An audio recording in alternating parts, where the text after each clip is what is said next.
And what immediately pops in my head when I think about this gauntlet, and really this is the playoffs, any tournament format. Did y'all ever play Mortal Kombat back in the day? Right? Okay, you know how when you play a single player, maybe you're playing at the arcade and you have the ladder, right? And you got to climb the ladder. And each step you get up, each rung you go up, it gets harder and harder and harder. Now, obviously, if you're playing in the arcade, they would just make it so hard to screw you over, so you'd have to put in more quarters, et cetera, et cetera. But, like, that's kind of what Drew Brees is going to do here. Tom Brady's still very good, but he's not the top of the ladder. Aaron Rodgers would be a step up, and then Pat Mahomes would potentially be even higher. So can Drew Brees, is he ready for that sort of challenge? And again, that's where we're gonna lean on Nick's work, because I think he has some very interesting numbers that prove that yes, Drew Brees is not only ready, but Drew Brees is more prepared now than he even has been at any other time in the season. And that includes beating the Bucs to open the year and then really dominating the Bucs in Week 9. I mean, I actually think that Brees is in better form now than he was then, and it's not just my opinion. Underhill came up with some numbers. If you look at the last 3 weeks, and this was pre-Bears game, so these numbers got juiced up even a little more, but if you look at the last 3 weeks, 37% of Drew Brees' pass attempts were traveling over 10 yards in the air. That's opposed to just 27% before the injury. So already you have a significant difference. In fact, in 9 games, he's only took 15 shots of over 10 yards. He completed 6 of them for 174, 3 touchdowns, no picks. In the last 3 games, before the Bears game, it was 14. So a third of the games, he had just as many attempts with 6 completions, 167, 2 touchdowns, no picks. So the success rate remains similar, but the point is the Saints are taking way more shots. Why? Because Drew Brees, he's healthier at this point in the year than he has at any other point. And what's fascinating about that is I think that as this season has gone on, we have gained insight into a question that a hypothetical that we proposed back when he had the broken ribs, right? And it was like, how soon would you rush Brees back? Were you willing to maybe sacrifice the 1 seed in order to get a fully healthy Drew Brees? And that's actually kind of exactly what you ended up doing. Now, I can't pretend to sit here and say that he could or could not have gone in the Philly game, right? Maybe he just straight up couldn't have gone, and that's why they held him out. But if you look at the Saints' actions this year and how they've managed injuries, it does seem to me like they had this very singular focus. Yes, the 1 seed would be really nice, and obviously you want to win it. But it did seem to me like they had this very singular focus in trying to get everyone healthy at the right time. And so maybe you erred on the side of caution, and you decided to give Brees off that Philly week as well. You still figured you would win. You did not, but that's okay. It cost you the 1 seed, but what did it give you in return? A fully healthy Drew Brees who is throwing the ball better with more velocity, more strength than any point in the entire season. And then you look around, and it's not just Drew Brees. In fact, it's your entire big 3, Drew Brees, Mike Thomas, and Alvin Kamara. I mean, Kamara even talked about it. Missing that final week, well, I'm sure he was frustrated from a statistical standpoint. It allowed him to get fresh legs, something that a running back never has, because running backs are constantly battered throughout the year. And Kamara said, no, I feel as good as I've ever felt now going into the playoffs because I got that week off.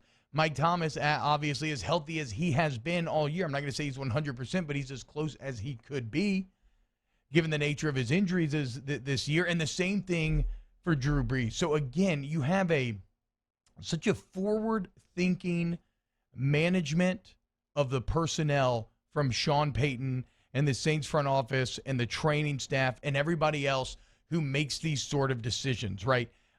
Sacrificing some short-term success to set you up for potential long-term success. And look, Brees is going to have to be at his best, because when you're talking about the Tampa Bay Buccaneers, you're talking about a defense that is going to attack you relentlessly. The Bucs have sent 5 or more rushers 42% of the time this season. That is an absurdly aggressive defense. It's a full third more than the 28% rate at which Dennis Allen's group has gotten after him, and people think that Dennis Allen blitzes a lot, right? 42% of the time. It's almost like a coin flip as to whether or not the Bucs are going to add someone to the rush. Now, I like this for a couple of reasons. First off, Drew Brees' numbers throughout his career support that he can handle a blitz. I like the Saints' offensive line being able to handle these varied looks and everywhere that they're going to try to bring pressure from, right? Ryan Ramczyk is in as good of a form as you've seen him.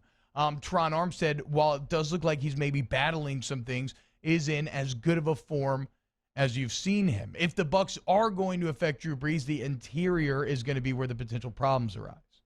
And this is where maybe Nick Easton going IR becomes a bit disconcerting, simply because what it means now is that you are going to be relying on Cesar Ruiz to hold down that right guard spot. And it's been a bit of an up and down year for Ruiz, but there has been growth, right?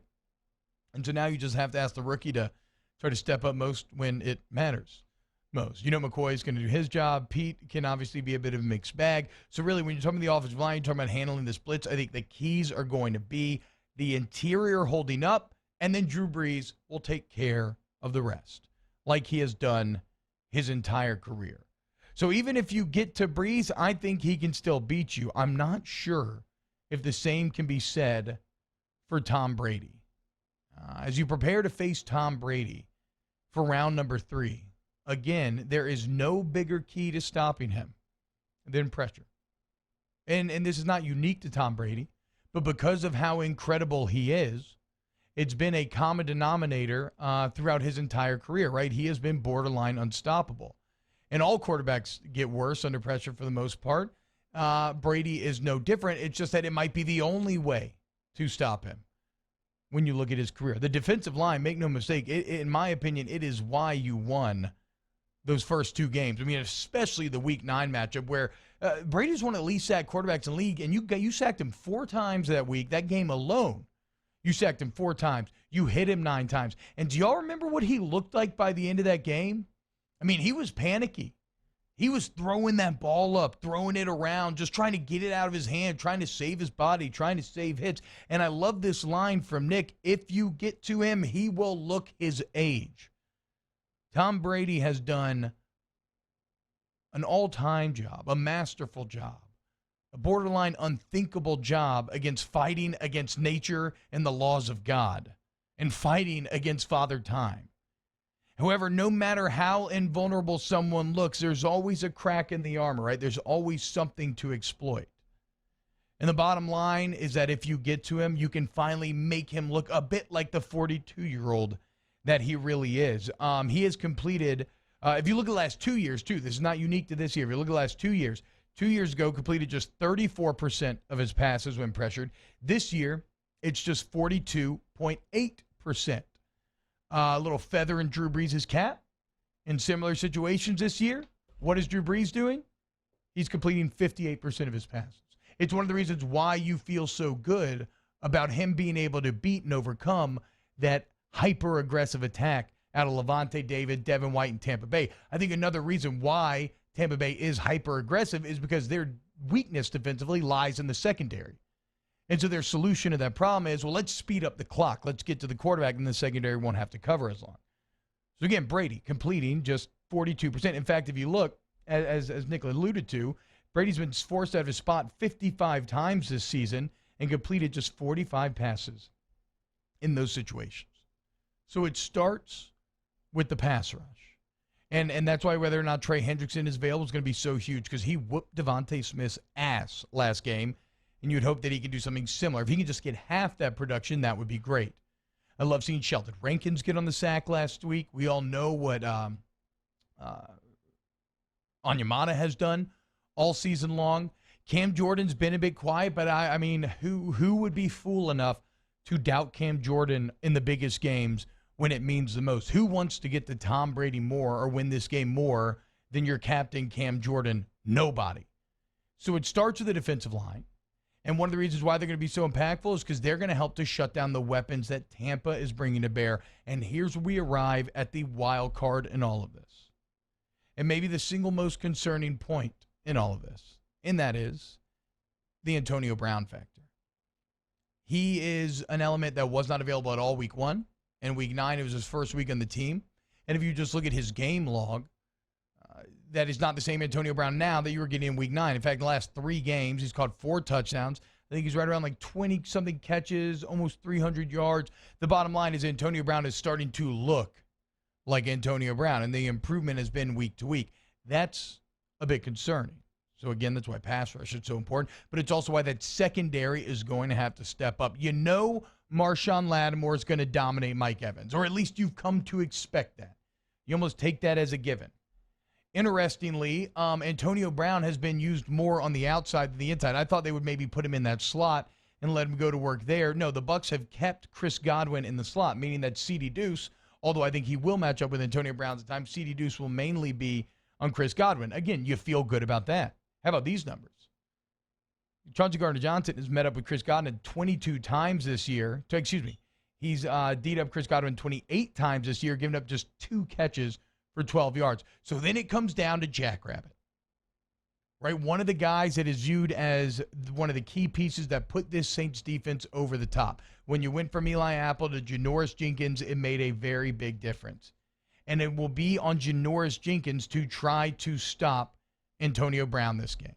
And the better the secondary gets, remember, like we said earlier in the show, talking to Derek Stingley Sr., pass rush and pass coverage, it's a symbiotic relationship. It goes hand in hand. One gets worse, the other gets worse. One gets better, the other gets better.